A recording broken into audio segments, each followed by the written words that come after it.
Bismillahirrahmanirrahim. Alhamdulillah wa sallallahu taala ala sayyidina Muhammad wa ala alihi wa sahbihi wasallam. Para pemirsa Al-Khairat Milenial yang dimuliakan oleh Allah Subhanahu wa taala. Alhamdulillah pada kesempatan kali ini kita akan sedikit membahas tentang amaliyah membaca Al-Qur'an. Sebagaimana kita ketahui bahwasanya bulan Ramadan adalah bulan yang mana Allah Subhanahu wa taala menurunkan Al-Qur'an di dalamnya. Disebut juga Syahrul Quran. Selain disebut Syahrul Ramadan, disebut juga Syahrul Quran. Bulannya untuk membaca Al-Quran. Dan juga di bulan Ramadan ini dianjurkan kepada kita untuk memperbanyak membaca Al-Quran.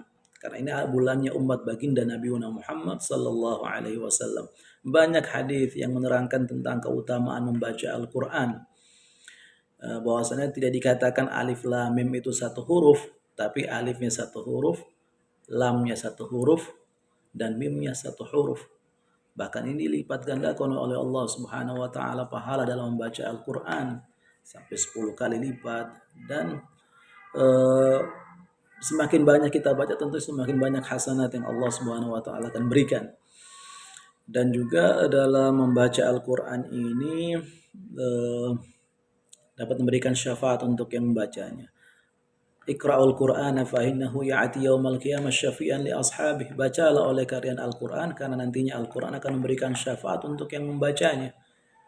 Dan juga bagi orang yang mempelajari Al-Qur'an itu dan serta mengajarkannya, ini adalah termasuk sebaik-baik di antara umat baginda Nabi Muhammad sallallahu alaihi wasallam. Khairukum man ta'allama al-Qur'ana wa 'allama.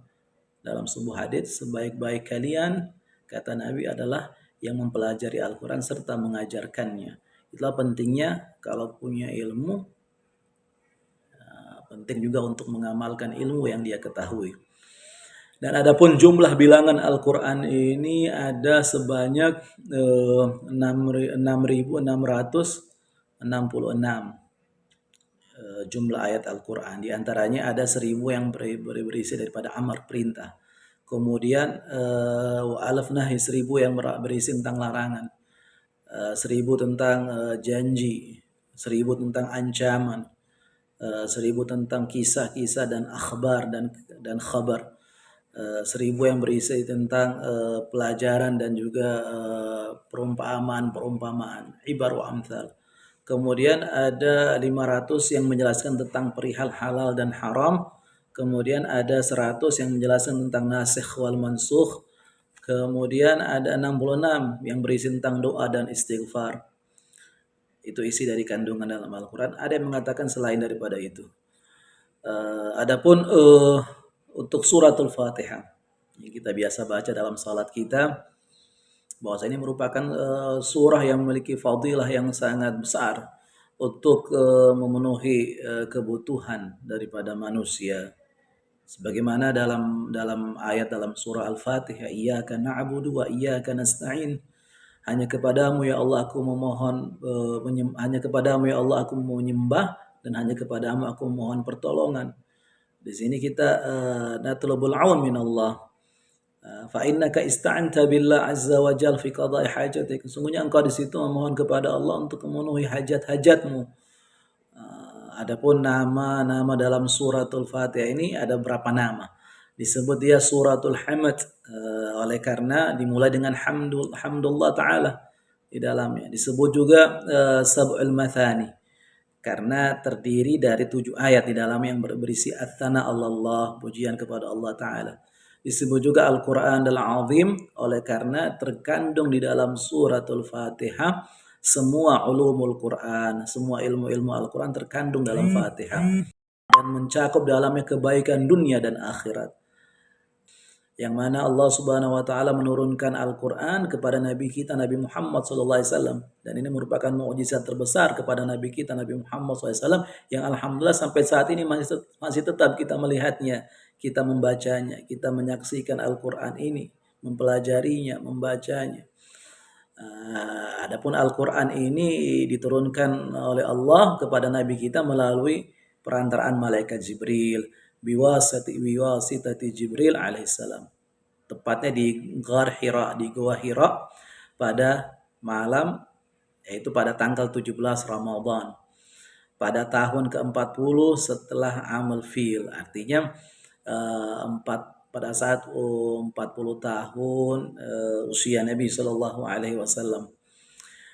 Dan adapun awal ayat yang Allah turunkan kepada Nabi kita Nabi Muhammad SAW yaitu ayat dalam surah Al-Alaq ayat 1 sampai 5. Bunyi ayatnya Iqra' bismi rabbikal ladzi khalaq khalaqal insana min 'alaq Iqra' wa rabbukal akram alladzi 'allama bil qalam 'allamal insana ma lam ya'lam.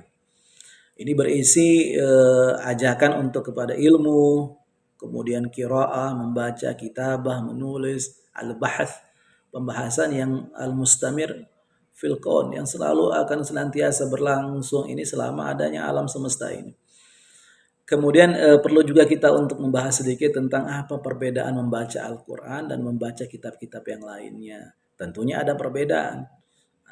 Bagi orang yang baca Al-Quran tentunya mendapatkan pahala dengan membacanya. Beda kalau kitab-kitab yang lainnya, tidak dapat pahala dengan membacanya. Adapun Al-Quran, bagi orang yang bacanya satu huruf, itu mendapatkan 10 kebaikan.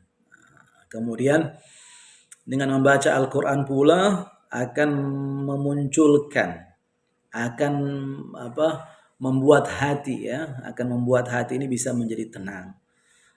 Sebagaimana firman Allah, ala bi dzikrillah tatmainnul qulub, ketahuilah dengan mengingat Allah itu hati akan menjadi tenang. Jadi ini dapat membuat ketenangan dalam jiwa manusia. Kemudian dengan membaca Al-Quran pula, faedah yang ketiga, dengan membaca Al-Quran akan menyelamatkan seseorang daripada azab kubur. Kemudian yang berikutnya yang keempat, Al-Quran juga akan bisa memberikan syafaat untuk orang yang membacanya kelak nanti pada hari kiamat. Kemudian yang kelima, faedah membaca Al-Quran ini akan ditolak syaitan di tempat-tempat yang dibacakan Al-Quran di dalamnya. Dan sebaliknya malaikat akan turun di tempat-tempat yang dibacakan Al-Quran di dalamnya. Kemudian Allah Subhanahu wa taala pula berfirman tentang masalah Al-Qur'an ini. Wa idza qara'tal Qur'ana ja'alna bainaka wa bainal ladzina la yu'minuna bil akhirati hijaban mastura. Apabila engkau membaca Al-Qur'an, kami akan jadikan di antaramu dan di antara orang yang tidak beriman itu ada hijab yang akan menutupinya. Kemudian dianjurkan pula sebelum kita membaca Al-Quran itu disunnahkan kita untuk ta'awudz. Tentunya setelah membaca ta'awudz dia membaca basmalah. Basmalah ini pula memiliki banyak faedah. Basmalah dalam mazhab Syafi'i tentunya ayat dalam surah Fatihah dan ayat dalam surah-surah yang lainnya. Dengan membaca basmalah tentunya akan turun malaikah dan juga akan membantu orang yang adzakir, orang yang berzikir, dan juga akan memunculkan keberkahan dengan bacaan basmalah itu. Jadi tidak hanya ketika dia mengaji Al-Quran, segala aktivitasnya kalau diawali dengan Bismillahirrahmanirrahim